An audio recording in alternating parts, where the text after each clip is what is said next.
আসসালামু আলাইকুম। বুটের ডাল দিয়ে কুমড়ার শাক রান্না করব, আর এখানে ইলিশ মাছের মাথা দিয়ে লাউ রান্না করব। এখন আমি এখানে বুটের ডালগুলো সিদ্ধ দিয়ে দিব। পেঁয়াজ কাটা দিয়েছি, কাঁচামরিচটা একটু পরে দিব।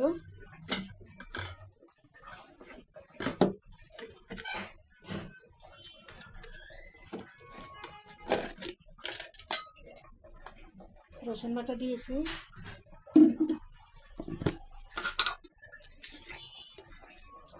লবণ দিয়েছি,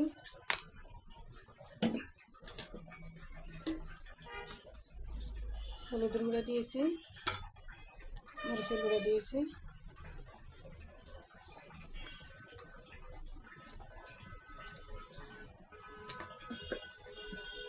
তেল দিয়েছি।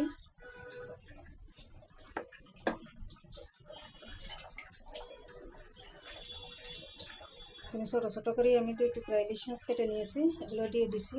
এখন পানি বেশি করে দিয়ে আমি ডালটা সিদ্ধ বসাই দিব।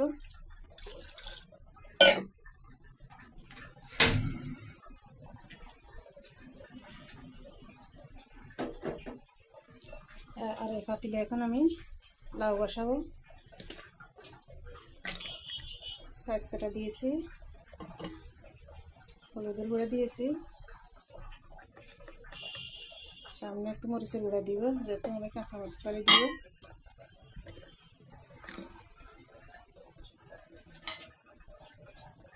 রসুন বাটা দিয়েছি,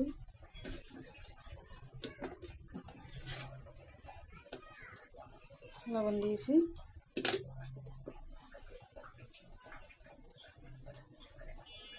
তেল দিয়ে দিলাম। আসলে আমি মাথাটা কষাই নিব।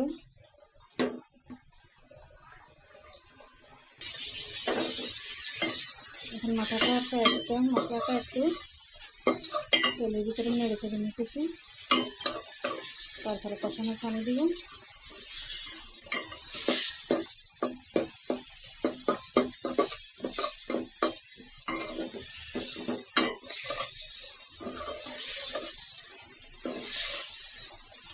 সামনে একটু পানি দিয়ে দিব মাথাটা কষানোর জন্য।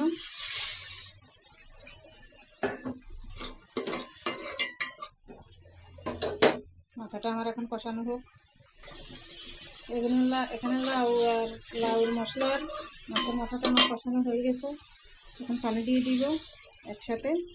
এই পানির ভিতরে আমার লাউটা হয়ে যাবে। এই পানির ভিতরে আমি লাউ রান্না করব।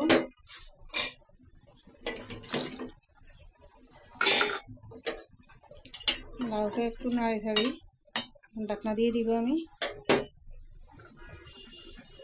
লাউটা আমার সিদ্ধ হয়ে গেছে। লাউর ভিতরে আমি টমেটো দিয়ে দিব।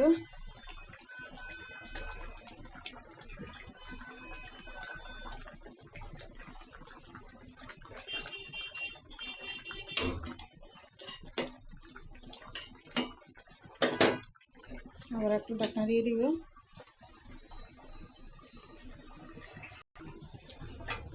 আমার শাকের ডাউলটা সিদ্ধ হয়ে গেছে, দেখেন কেটে গেছে। এখন আমি ডাটাগুলো দিয়ে দিব। ডাটাগুলো দিয়ে তারপরে আলুটা একটু বাড়া দিব। ডাটাগুলো একটু সিদ্ধ হোক আগে, তারপরে শাক দিব।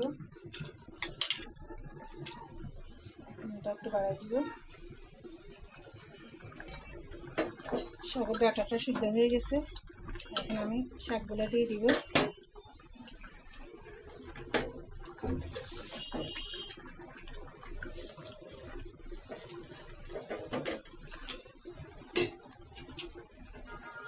একটু ঢাকা দিয়ে দিব। পাশে আমার লাউটা হয়েছে আমি দেখি একটু।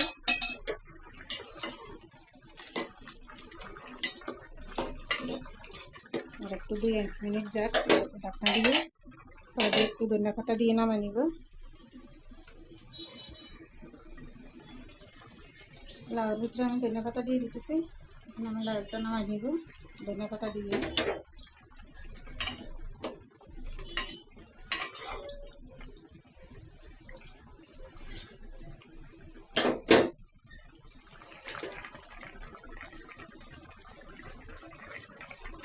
লাউ চুলাটা আমি বন্ধ করে লাউটাকে নামাই নিব। দেখুন আমার শাকটা কতটুকু কমে গেছে।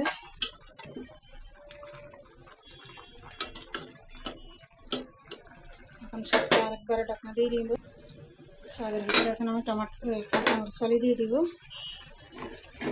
কাঁচামরিচটা দেওয়া হয়নি।